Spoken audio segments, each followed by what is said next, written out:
Welcome to Selenium Training by Wisdom Trainings. Hello everyone. Today this video is going to be for the data-driven framework. So let's just suppose there is just a simple test case to log in onto some URL. Let's just take the example of this facebook.com.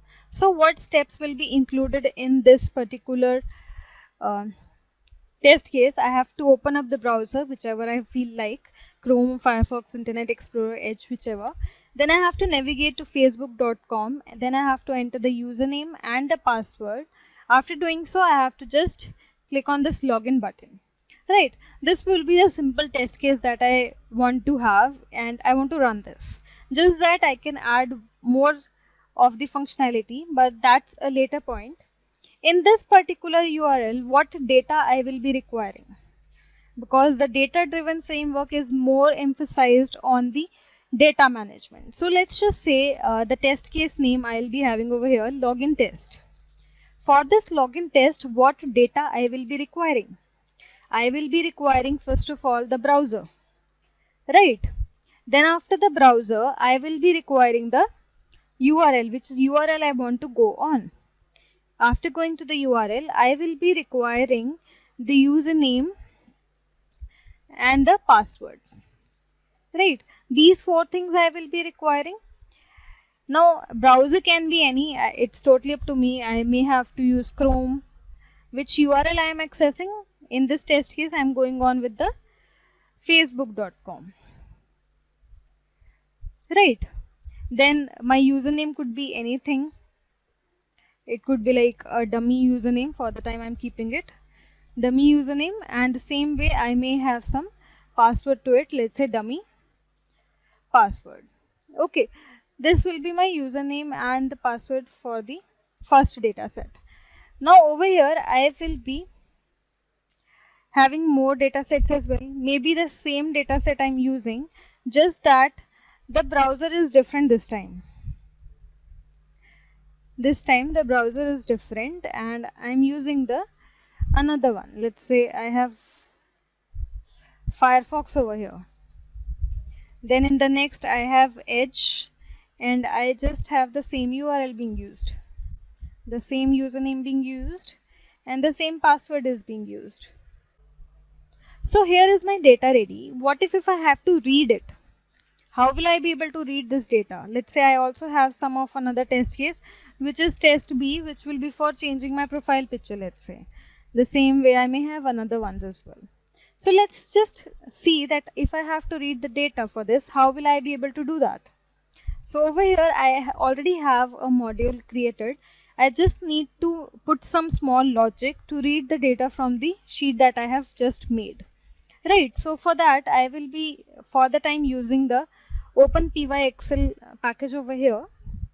For this PyXL package, I need to do a number of things, like I have to load the workbook and all. So that we'll be doing it here first.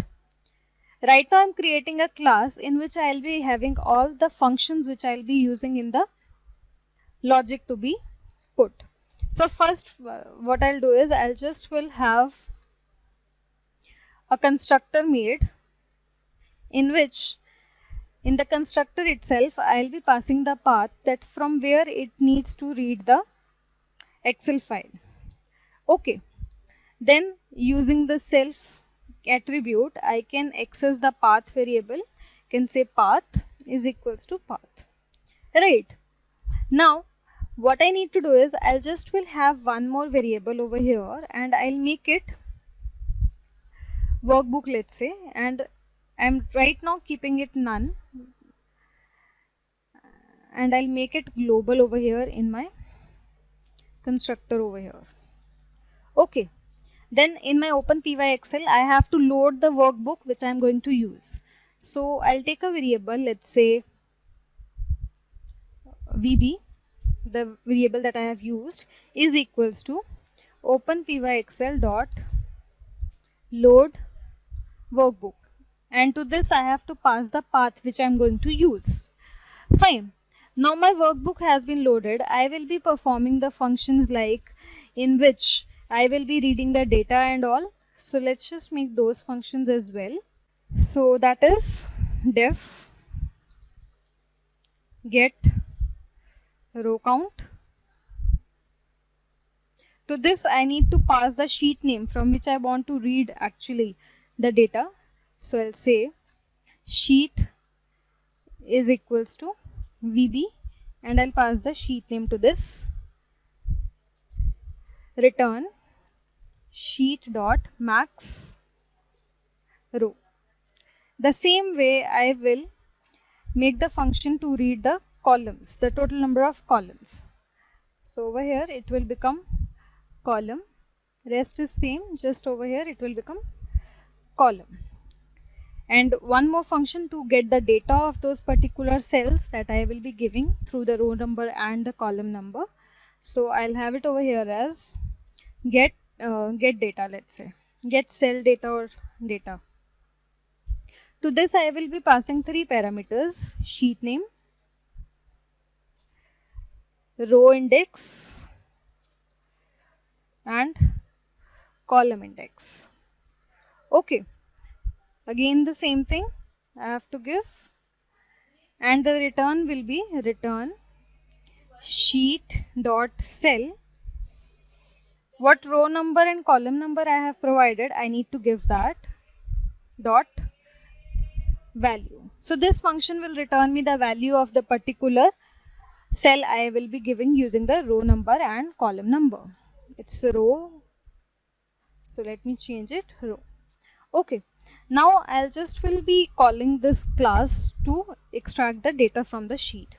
So I'll just will have a variable in which I'm going to have my sheet name, that is sheet 3.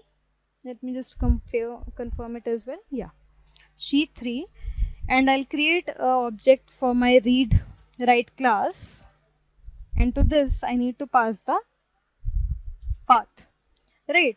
So what the path of my Excel file is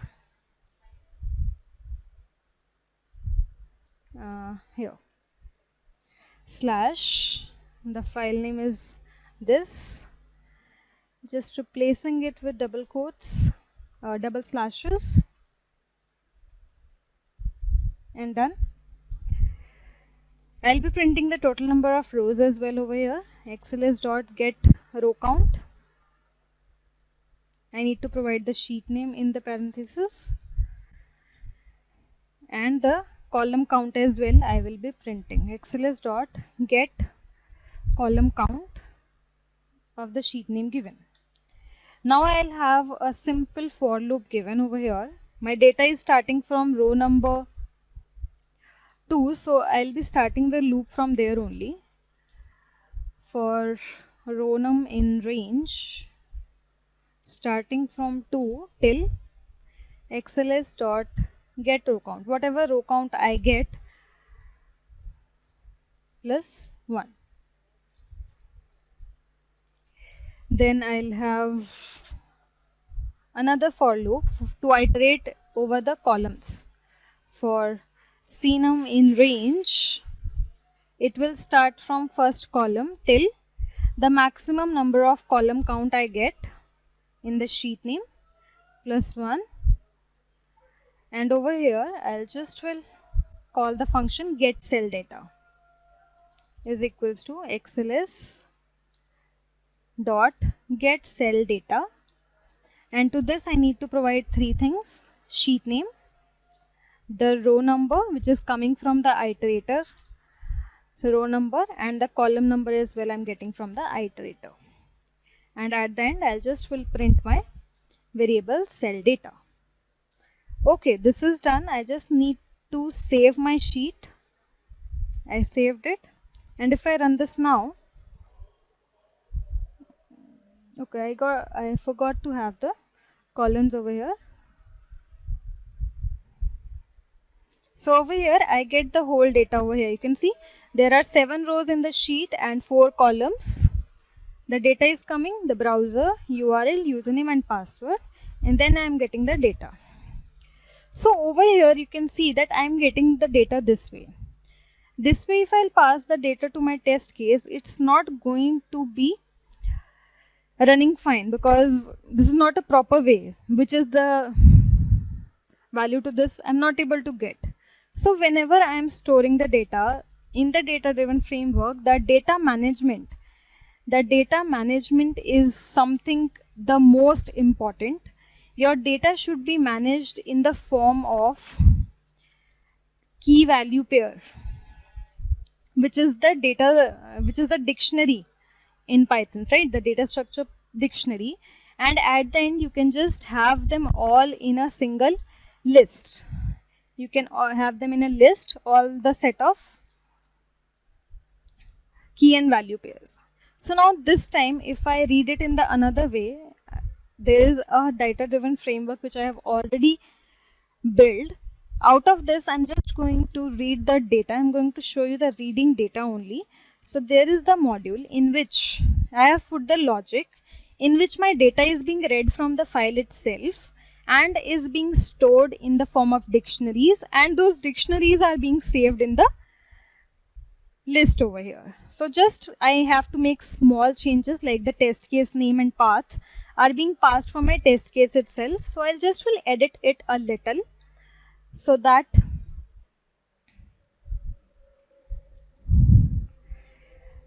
my data can be stored in a proper way. And the path I need to give, so path I can copy from here. See, and over here I'll have it. Okay. Also it's returning it, so I'll just will turn it to print so that you can see the output. And at the end, I'll just will call this function the get cell data function. This is the way the data is being stored. Firstly, the key of the dictionary is the column name. The browser is the key. The value is Chrome over here. Then the second pair of dictionary becomes key becomes URL, and the date and the value to it becomes the facebook.com URL exactly. Then username is the key, dummy user is the value to it. And the same way, when I look for the second set of dictionary that I have got, now this way the keys are same, just the values are being updated and they have been changed to some another. Like for browser, in the second set it has become Firefox. So this way the data needs to be managed properly so that it can be directly picked up from the sheet and can be used, because the data can be in two different ways. One can be changing data, which is dependent, which is actually the requirement of the test case, that what actually you need in the test case, and some are the constant one. Now I can have this URL block and this default username and password, both three of my columns, in some another external file, where now over here it's just like right now I am just giving the URL. Let's suppose I am having something like the locators over here as well in the data sheet only, which is not supported, but I'm just telling you for information because we are talking about the data only. So at that time I may be having the locators over here.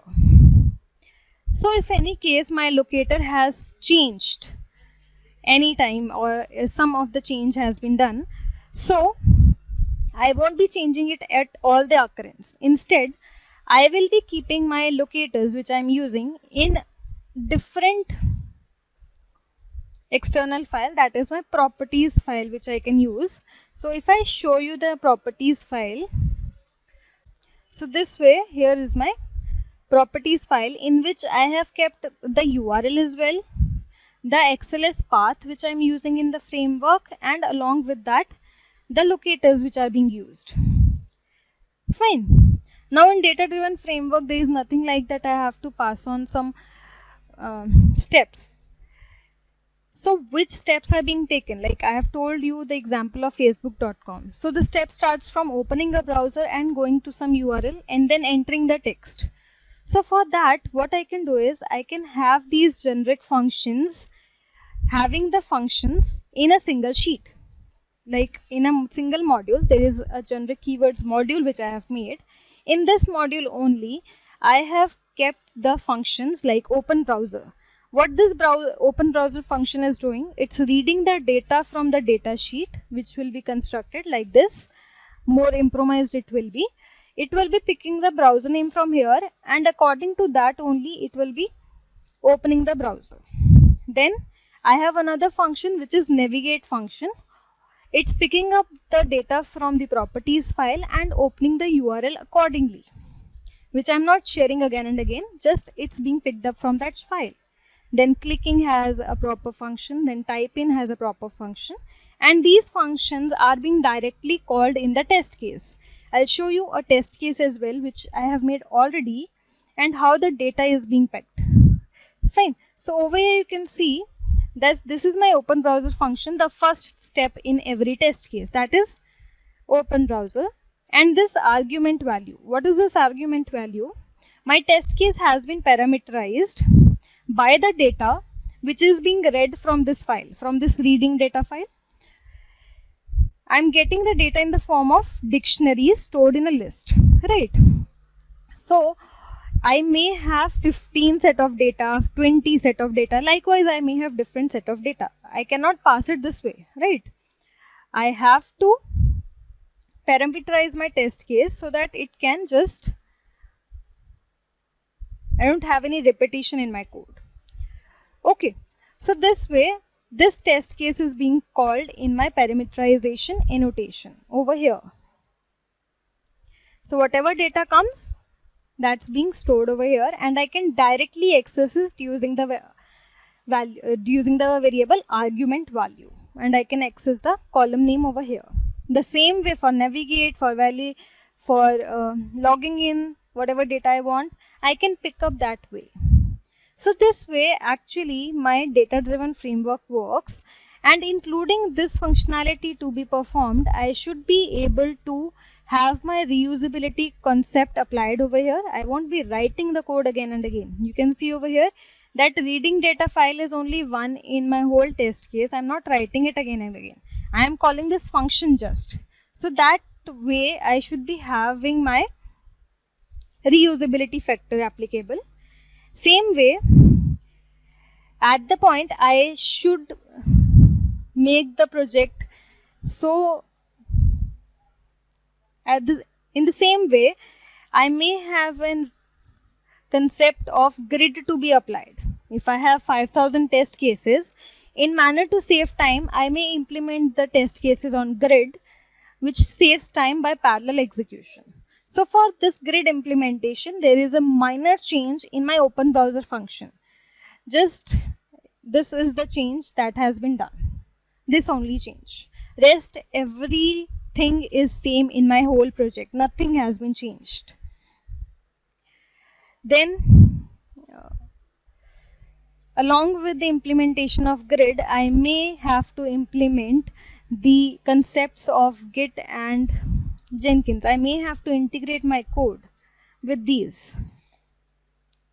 And since we are doing so many things, there should be a proper report. Generate HTML or LO report, whichever you are using. It should be proper with having all the logs and screenshots wherever they are required. Fine.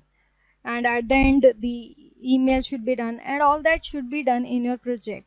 How to do that? What's the concept? How you can reach till this level? For that, you have to watch the video of Data Driven Framework in the course Selenium with Python. So you can just go and watch it from here. Okay. Thank you.